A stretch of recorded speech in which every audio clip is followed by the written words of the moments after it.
Judgment in the appeal SL against Westminster City Council. Lord Carnworth will give the judgment. Section 21(1)A of the National Assistance Act 1948 requires authorities to provide accommodation to individuals who, by reason of age, illness, disability, or any other circumstance, are in need of care and attention which is not otherwise available to them.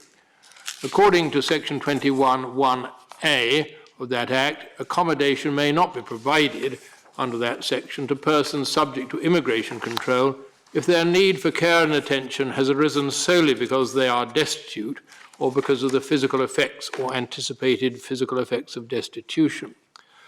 SL is a failed asylum seeker from Iran.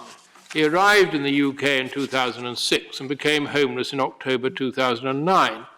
He was admitted to a psychiatric hospital following an attempted suicide in December 2009. SL was diagnosed as suffering from depression and post-traumatic stress disorder. Upon discharge from hospital in April 2010, he was assessed as needing regular sessions with mental health professionals and counselling groups, and also weekly meetings with a social worker. Since the time with which we are concerned, he has in fact been accepted as requiring accommodation under other provisions. Westminster City Council said that it has no duty under Section 21(1)A of the 1948 Act to provide SL with accommodation. It argued that he is not in need of care and attention for the purpose of that provision, because his weekly meetings with a social worker were only a means of monitoring what, if any, care and attention he might need in the future.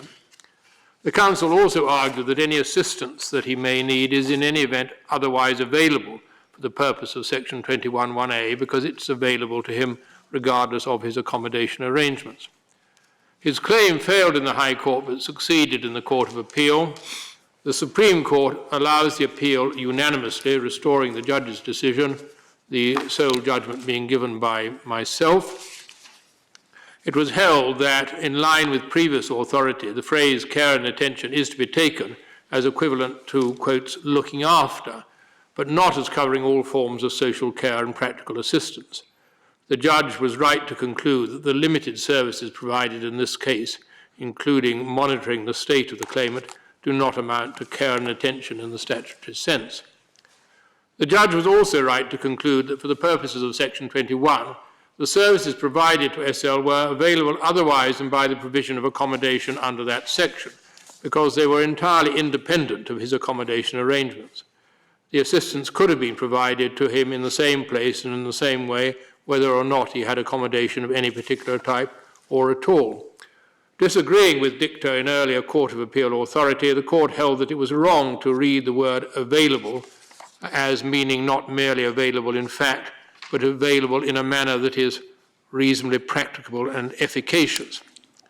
Whether the criterion is satisfied in any particular case is best left to the judgment and common sense of the local authority concerned.